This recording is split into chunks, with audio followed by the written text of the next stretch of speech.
This video was made possible thanks to the support of our amazing patrons. We couldn't do this without you. Don't forget that you can support the channel for free and receive 10% off orders over $10 at Flipside Gaming by using the promo code Affinity at the checkout. Or if TCG Player or Magic Madhouse are more your thing, then be sure to place your order through our affiliate links in the description.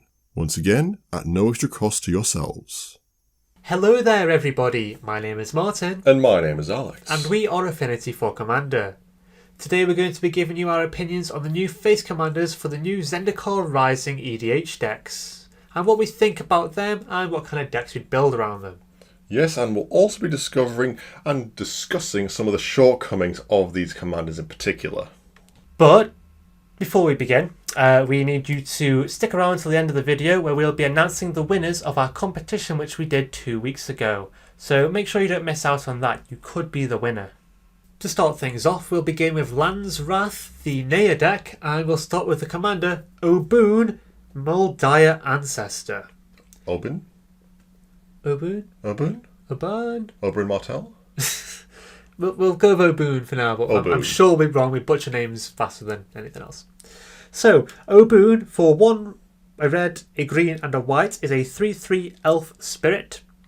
At the beginning of combat on your turn, up to 1 target land you control becomes an XX elemental creature with trample and haste until the end of turn, where X is Oboon's power.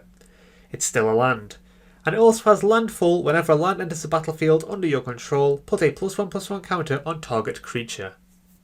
So the first thing I thought when I saw this deck is that it just needs to be a landfall for days. It needs Stee, it needs Kodama's Reach, Cultivate, Skyshard Claimer, Zeusa, Bad Zeusa, Karametra, and so on and so on, and so many landfall cards. So the usual suspects. The usual suspects. Okay, but surely that means that it's going to be compared to other landfall commanders such as Lord Windgrace, Tatio the Benthic Druid, Omnath Locus of Rage, which all have a similar kind of theme.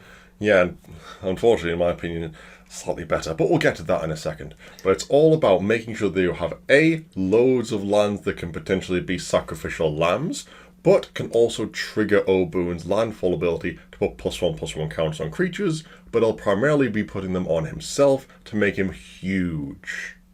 So Oboon does offer something new for landfall, and that's the addition of white. We haven't seen a card that cares about landfall with white in its cost before.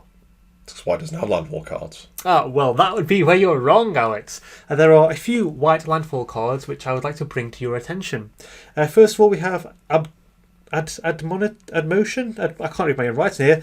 Admotional Angel. I'm sure we'll put it up here somewhere, and you can see how bad we are. I can't even read what that word is. That's so terrible. Admotional Angel, which landfall is exile a permanent until it leaves the battlefield, so you can keep playing land, exile, it's not my opponent, exile loads of your opponent's stuff, kind of like an Oblivion Ring, and when the creature dies they get it back, but still that's hardcore removal. That's really good. So Skyshard Claim now gives 2 lands and exile 2 non-land permanents. Exactly, it's so good. The only downside is it's triple wide, so it's a little bit steep in colour, but again, like it's removal in landfall. Yeah. We have Amaria Angel, which makes 1/1 birds. Not amazing, but it makes creatures, which if you've got 3 land into play, it's 3 1/1s. We have Amaria Shepherd, which is the recursion one, where it puts things from your graveyard to your hand if it's a land, or things from your graveyard to play if it's a plains. I do love Amaria Shepherd, especially because their ability only triggers if you have a certain number of plains out, isn't it? No. Their ability triggers regardless, but if it's a plains, it goes to play. Yeah, but then if you have like Canopy Vista, or if you really like your money, then Savannah. They trigger just it a as dual well. land. That's great. Yeah, it's really good. And finally, Retreat to Amaria. All these Amaria related cards. Either makes 1/1 core allies of landfall, or can give your team +1/+1 till the end of turn. So that's quite a green effect, being able to go, I'm going to put 3 land into play, everything gets +3/+3. It's options, isn't it? So there's not many good white landfall cards, but the ones that are pretty solid. Those are pretty damn solid.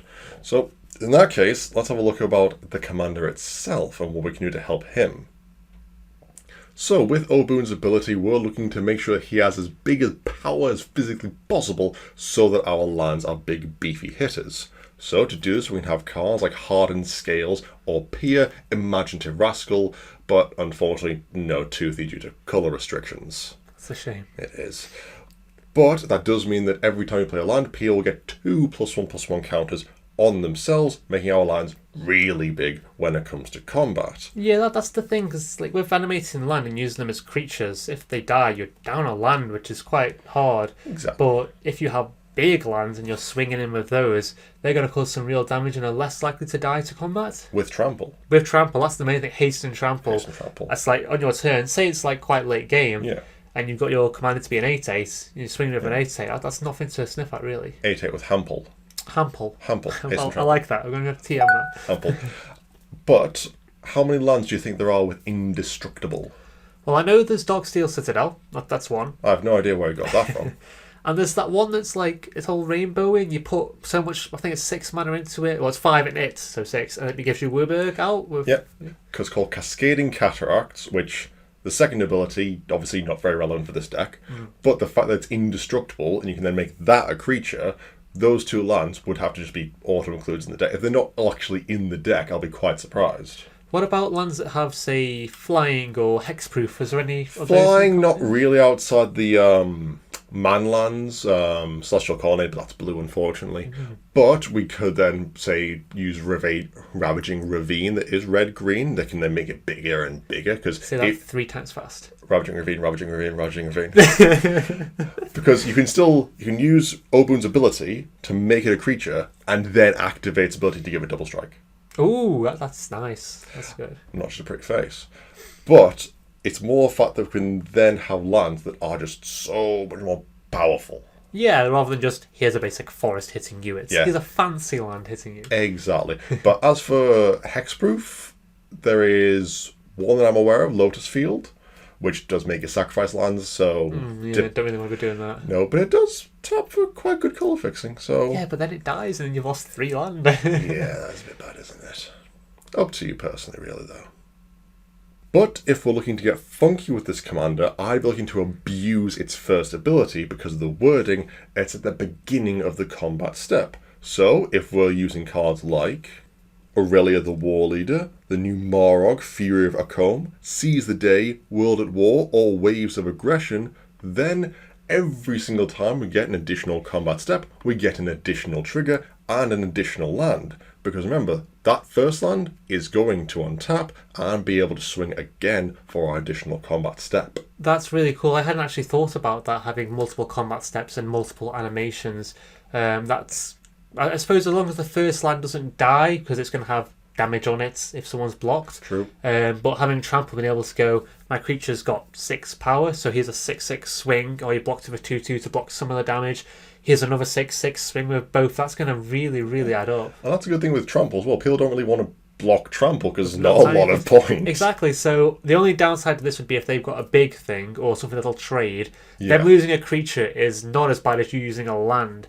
But provided you can get your commander big enough, you could have some really difficult to block creatures coming up, lands coming out. It's weird. It's like $1 million. I don't see a It is like $1 million, isn't it? Yeah, it'd be cool if it had blue in it. You could put $1 million in there. That'd be so much better. No, it's only one 4-colour commander in this set, unfortunately. Yeah.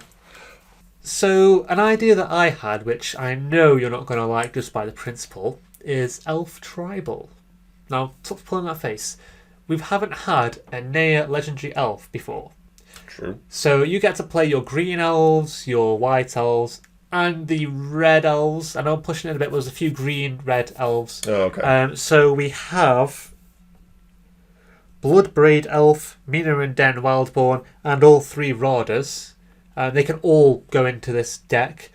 Not fantastic by themselves, but they're all, just there. They all give incremental value. Yeah, but the main thing that makes me want to kind of try this is you have burn in red. So early game when you've got all your little dudes out, you can burn away their little dudes and get some damage in. Or if you block one of their, say, 4/4s with your 1/1 elf and you bolt effect it, you're trading better there. So it's interesting. And then also you can go wide with your elves, as elves decks do, but also go quite powerful with your big lands that are swinging in as well. So you're giving them an option. Do they want to block your big land or try and block your little dudes, which they might be able to kill, but take the lands? So to me, it's an interesting concept, and I don't think the commander itself will be that much of a threat on the table. Certain commanders you look at like a Traxxas and you go, that player needs to die. Whereas I think this might go under the radar a bit. You might be able to slip in. It also gives you access to all the additional combat effects. Plus, you also get access to all Naya spells, so you can play the big bombastic Naya thing that's like triple red, triple green, triple white. Ultimatum, that's the one. You can play that, which gives like +5/+5 lifelink and trample and all manner of good stuff. And Triumph for the Hordes. Triumph for the Hordes, you're obsessed with that card. But yes, like that's the point, is you can play all these cool spells. You get access to red-green, like board wipey kind of things. Yeah. It's just something a bit different, you know? It's interesting. And you can also use the commander's ability for the landfall to put counters on your smaller elves to make them slightly beefier. So that is a good point, actually. However, this commander is by far and away not Urza, so there are some nitpicks to be taken. I'm sorry, did you just try and compare a card to Urza? And try and say, well, it could be good compared to Urza. Like, what card is good compared to Urza? Anyway, the point I'm trying to make is that Oban itself doesn't have any massive threat level, which is a good thing in certain ways, but it's got no trample, it's got no protection, not even haste, which for a commander like this that does put huge amounts of power onto the board, you kind of expect either a lower mana cost, 4 I know, but it could have been lower. I don't think lower would have been a good idea. But then at least we could have had something to make him a bit more impactful on the board. The fact it's 4 mana with nothing special about it just kind of makes it a bit lackluster, in my opinion. I can see your point when you compare it to, say, Omnath Locus of Rage, which makes 5/5s. Yeah. I can see where and you're bolts coming from. things. And bolts things. But at 4 mana, it's the cheapest landfall commander that you're going to get, really. It's not as scary looking as some of the other ones. Like, you someone plays Windgrace and you go, I really want to kill that because he's drawing 2 cards for turn, he's bringing back 2 lands. This has, like, value, but not on such a scale that puts you in the limelight for threats. So I think it could have potential to be a sleeper commander, really. Yeah. But that also brings me on to a point about it. The fact that it's not Windgrace, because it doesn't have black, which means it doesn't have Dakmor Salvage, which means I can't really think of anything infinite or scary that can be in the deck, like Windgrace, or Gitrog Monster, exactly my point. So I might probably agree with you on the fact that it's going to be maybe a sleeper commander. I'd say probably a 3 out of 7 for me. And we have also got the rest of the deck that needs to be spoiled, and we've got 2 other commanders, so maybe it'll be a similar thing to some of the other decks where one of the secondary commanders is better than the primary one. Like we had a Trimi with the Ikoria ones. Yeah. In a Trimi had Zexara in it, and Zexara is absolutely sweet. And the same with the Saheeli deck. I played Brudiclad, Yeah, and Brudiclad. I personally really like Brudiclad. So maybe it's just this isn't the best for our eyes, but I'm sure someone will like it. Exactly. So, let's move on to our second commander. The face commander for the commander deck of Sneak Attack is Anawan the Ruin Thief. Used to be a Ruined Sage, right? Did he? It's the mono black one that says at the beginning of your upkeep, each opponent sacrifices a non-vampire creature. I've been outlawed. Like, I've got him in my Edgar deck. You played against it. Anyways, So no longer a Sage, is now a Thief, so something's happened there. Right. So Anawan is a 2/4 legendary vampire rogue for 2 generic mana, 1 black and 1 blue. He reads, all other rogues get +1/+1, and whenever 1 or more rogues deals combat damage to a player, that player mills 1 card for each 1 damage dealt to them. And if that player mills at least 1 creature card this way, draw a card. So to me, this commander just screams Rogue Tribal. It has a first ability, make rogues good. Make rogues good again, or whatever.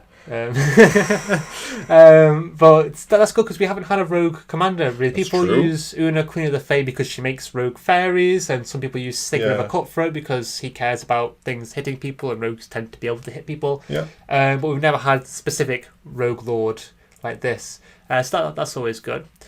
There are quite a few rogue mechanics and rogue cards already which could easily fit into here, so I'll go through a few of the ones that I like. So first, what are you doing? Prowling. So Why do I have to put up with this? Because you said to. So anyway, Prowl is a mechanic that was introduced in, I want to say, Shadowmoor or some Lorwyn? Yeah, that time frame before we were playing, like when we were still little kids. That's actually quite scary. Anyway, back to your topic. What moving on topic this time?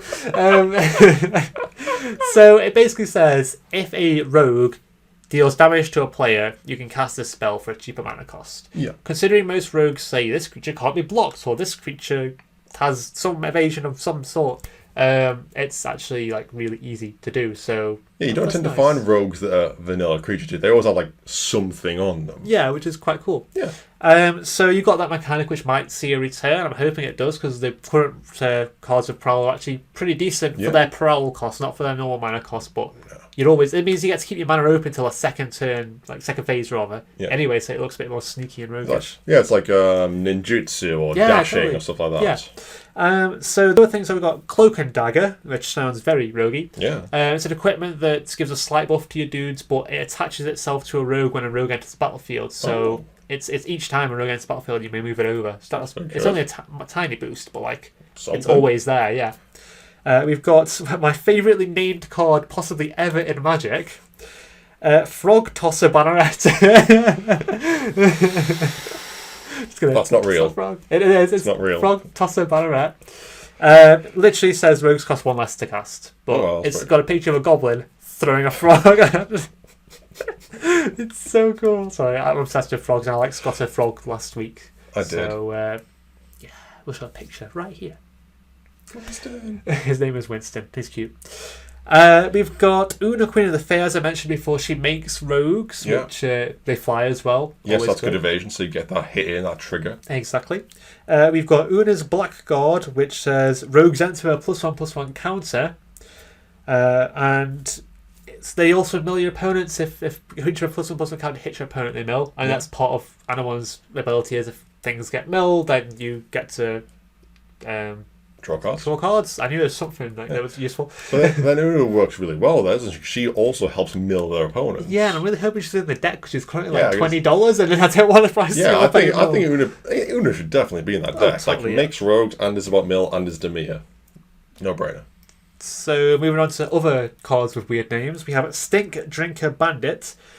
Unblocked rogues get +2/+1 until the end of turn. So you might want to block that creature because if you don't, you're taking way more damage. Or if it's unblockable, that's just a straight boost. Yeah, like Blighted Agent. Yeah, loads like that. We have Thieves Guild Enforcer, which says opponents mill 2 cards when a rogue enters the battlefield. Not really relevant for this commander, but Zarif San the Trickster, who is a new one from the latest Zendikar set, which will be coming out at the same time, which hopefully will be in the deck, or if not, you can just move him over. Yeah. He says you put cards from your opponent's graveyard into play if he deals damage to them. Oh, yes. So, yes. It's really good. Yeah, so that means that this card melds them for 2 and then there's more cards in your graveyard for them to bring back. So I would almost put him as the commander, apart from the fact that drawing cards seems like a better option. And he also has that not quite ninjutsu, rogue jitsu, where you can flash him in from your hand. He also doesn't have the Lord effect, so... Yeah, that's it. So like he's a good like sleeper commander inside there. But... And that's why I kind of like this guy is that his ability is if you hit an opponent and they mill a creature, you draw a card. But you can hit 3 opponents in a turn. Yeah, so and you can draw 3 cards potentially. Yeah, so it's good. It's a good little bit of card draw. That it's a bit chance based, so it's not fantastic, but it's just like an added bonus onto your little damage hit. And he also, I think, he is what I would determine as a sleeper commander because he himself, when you play him, isn't scary, but he does generate that little bit of value engine with the Lord effect and as well a bit of mill and a bit of draw. He helps set up that engine where people will start going, hold on, I'm being milled. Why does that have a buff? Why are you drawing cards? And they have to start picking apart rather than he is 1 card for that. So he's not massively scary, whereas I think the Naya one doesn't do enough to hit that slot. Well, that's it. Like, to me, this isn't a mill deck. It's not trying to mill your opponents out. Unless, maybe I'm completely off on this, but I don't think the commander is there to mill. I think the commander's there to just here and there, drop a few cards into their graveyard that they won't miss, and they won't think this guy's milling me. Like, it'll just be here and there, a little bit of value. And then you can make use of their cards that you've milled to draw you cards or to recur them using the other commander card. So, like, I think it's just like, it is just low-key value. So I think you could go a few ways. So you could either go with just pure Rogue Tribal. You can then splash in some mill, so you can have all the goddamn fraying sanity combos where you playing that and then traumatize someone, just kill someone. That's just mill in general. Or you can have it where you've got that little bit of mill that just comes from the rogues, and then play stuff like Sepulchre Primordial, Scarab God, where you just steal cards from their graveyards. Totally, Skyguard's a great example. I hadn't thought about that, but yeah. So that's just quite. I'd say of the two decks, this is probably the most interesting in my eyes. Whether it's going to be as powerful as the other one, I don't know, to be honest. But they both seem a bit weak to me. But maybe that's just because I haven't seen them in action yet. But there is one rogue that you haven't mentioned that I need to mention because it's absolutely filthy, and I can't believe I haven't seen it before. Intriguing. It's called Ghostly Pilferer. It's relatively new. It's only 2 mana. When it becomes untapped, you may pay 2 generic mana to draw a card. That's alright, yeah. But this is the thing for Commander. Whenever an opponent casts a card not from their hand, you draw a card. Oh, I have seen this card. So when they cast their Commander, you get value. Yeah, that's really cool for 2 mana, Especially when people are playing all the partner commanders now. Oh, yeah. Oh, yes, because Commander Masters is going to have all the partners in, And it's got a little more cinnamon on the trifle as this card. Discard a card. This rogue is unblockable. Oh, fantastic. So that's everything this commander wants. Exactly. If he's not on the deck, I'll be deeply surprised. I'm sure he's not going to be too expensive for now anyway. Maybe no, he's less than $1. So, as well as obvious rogues and the rogue cards that mention rogues, there are also a few that you might not realise are rogues, like Gonti Lord of Luxury is a rogue. Oh god, yeah. And that's another card that goes, I'm taking your cards from your library. And it's quite a... Technically mill. Yeah, I mean, not really mill, but it's more like stealing your opponent's stuff. Like, it's roguish behaviour, thievery. We have Rankle, Master of Pranks. I'm sorry, who? Rankle. Rankle? Okay. What? I don't know, I've never heard that name before. It's the one from Throne of Eldraine, the black pixie guy. That says when the one who's meant to be Rumpelstiltskin. The flying haste, choose X effects. Yes, I remember. He happens to be a rogue. He's a generically good card, I suppose. Do you know who else happens to be a rogue that keeps running standard? The 7 mana guy. Agent of Treachery. That's the one. Yeah. I don't know about maybe. It steals things. Yeah. We've got Sig River Cutthroats, that happens to be a rogue. Tetsuko Umezawa Fugitive, who says, I use that in my Arcades deck because things with either 1 power or toughness can't be blocked, and most rogues are tiny, so that's just extra unblockable. Very good. And Thada Adele Acquisitor, again, she's a rogue. Did not. Yeah. I just thought she was pure Murpho. No, she's a rogue, so you can steal your opponent's stuff from their library as well as from their graveyard. It's just pure thievery. That's proper pretty good, actually. Yeah. It's another deck you can't really play over webcam, isn't it? Yeah, God. But no, there's a lot of random cards. I'm sure your opponent won't realise are rogues until you play them and they go, whoop. So, yeah. It's pretty good, actually. I don't look forward to playing against it, but that's pretty good. That's a shame because I'm taking that deck. Okay, so for all this praising I've been doing on the deck, I should probably point out some negative points that I have come across. And that is, most rogues are below 4 CMC, and there's not really any big buff finisher rogues that you play and go, I'm winning this game now, because they're all like 2 power unblockable things. So how do you win the game? You can't even play Triumph for the Hordes. No, you can't even play Triumph for the Hordes. So it's like, the only way to win, realistically, is either to hope the opponents lower each other's life totals enough that your unblockable could just kill them, or steal their stuff and like bring them back and then hit them with their own stuff.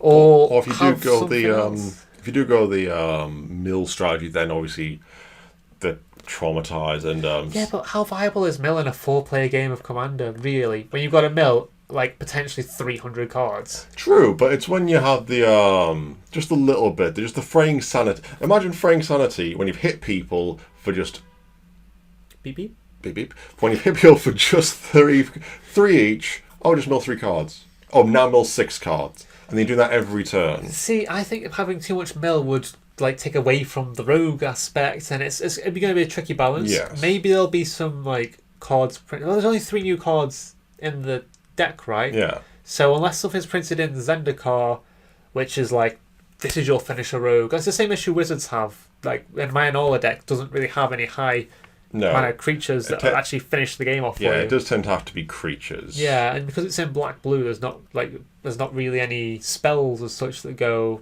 I know win, unless you put like... Knowledge is going to play a lot of mana. Yeah, so maybe putting a bit of control in there might be a good idea, just to be like, I don't have finishers, but neither do you, so I'll slowly whittle away at you. But maybe it's just the green player in me. I just like having a big creature and going, answer this or you die.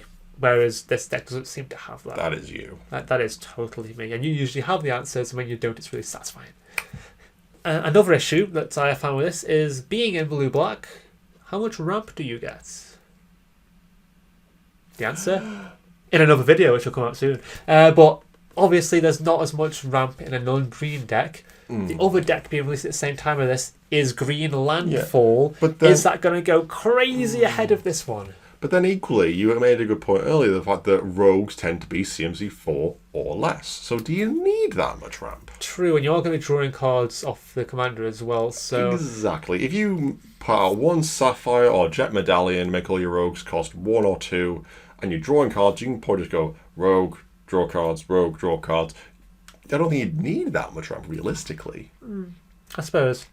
And it depends if there's another sub-theme to this. Maybe it'll be like rogue fairies, or I can't imagine it being vampires, because even though Ant-Man is a vampire, maybe if the sub-theme was fairies, because lots of them happen to be rogues. Yeah, then you could put Una in there, just saying one Una. But that would be, I don't know. I just feel like it sounds really cool in concept, and I really want it to be good because it's very different for a tribal deck. To me, it's like tribal ninjas. There's not enough ninjas to make it work. Not really, no. So this, I really want it to work, but I don't know if it will. I think it will, and also, due to the fact that they are rogues are the type of creature that just get printed. Oops. Rogues are the type of things that just get printed constantly. Like, I just say goblin rogues, vampire rogues. So it will just be a deck that can just be added to over time. It's not like, say, Mutate from Ikoria, where it's like, here are your Mutate cards. Have fun. Deal. Have some Godzilla ones to make you feel better. Exactly. But whereas rogues, every single set will have 1 or 2 rogues in them. So, in conclusion to our thoughts, what are we thinking about the 2 commanders as just cards by themselves that could lead a deck? So as cards by themselves, I definitely think the Demir one has a lot more physical potential to it, because it's got probably a nicer, more straightforward card pool to go to. It seems more powerful, has a Lord effect and draw and already theme baked into it, whereas the Naya one just seems a bit mismatchy. And Rogue is very unique. That's Anawan's. He is Rogue Tribal Commander. But when you have Obun, who has to be compared to every other landfall commander, it just gets watered down heavily. See, I totally get where you're coming from, but I think the opposite is true. I think because Rogue Tribal is unique, you have what cards you have, and that's it. Whereas Landfall, we have all these other Landfall cards, commanders, synergies. Zendikar's going to have a load of Landfall in when it comes out. Yeah. I think you've got the pieces for your deck already exist, and you just need to put this commander into them, and you'll have it already built. You'll have your Revenger of Zendikar, you'll have that new red Minotaur that gives you extra combat steps by putting land into play. The Rampaging Baeloth. You'll have all the perfect cards already ready to go in there that are powerful in other decks, and you'll know what works and what doesn't.